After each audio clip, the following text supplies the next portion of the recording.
ایک شخص نے اپنی بیوی کو اس کے بچوں ہی کے سامنے بڑی بے دردی سے مارا، جس سے بچے خوف زدہ ہو کر رونے لگ گئے۔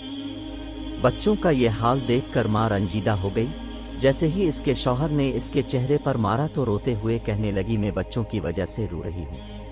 اور پھر اچانک کہا، میں جا کر کے تیری شکایت کروں گی۔ شوہر، تجھے کس نے کہہ دیا میں تجھے باہر جانے کی اجازت دوں گا؟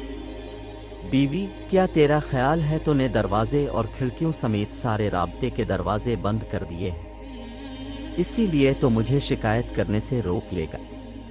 شوہر انتہائی تعجب کے ساتھ، پھر تم کیا کرو گی؟ بیوی، میں رابطہ کروں گی۔ شوہر، تیرے سارے موبائل میرے پاس ہیں، اب جو تو چاہے کر۔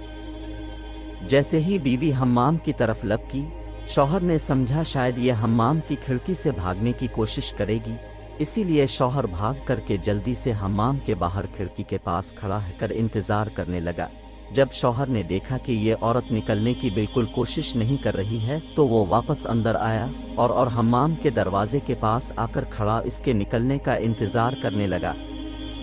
جب وہ حمام سے باہر نکلی تو چہرہ وضو کے پانی سے تر تھا اور لبوں پر بہت ہی پیاری سی مسکراہٹ سجا رکھی تھی۔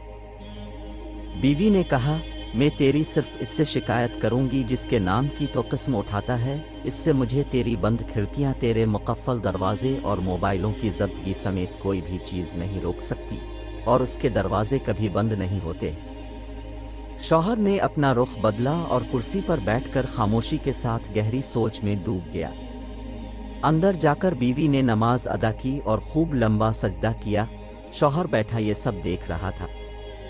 جب وہ نماز سے فارغ ہے کر بارگاہ ایزدی میں دعا کے لیے اپنے ہاتھوں کو اٹھانے لگی تو شوہر اس کی طرف لپکا اور ہاتھوں کو پکڑ لیا اور کہا کہ سجدے میں میرے لیے کی گئی بد دعائیں کافی نہیں ہیں۔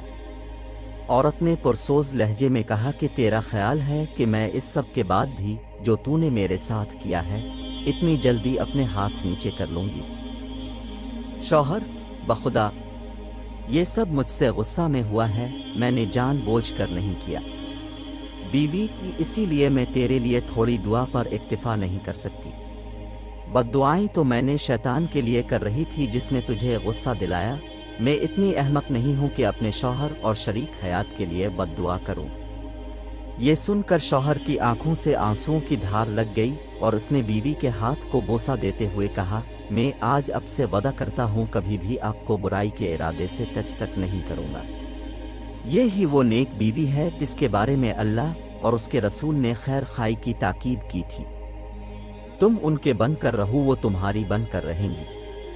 اللہ تعالی ہم سب کو ایسی نیک بیویاں عطا فرمائے۔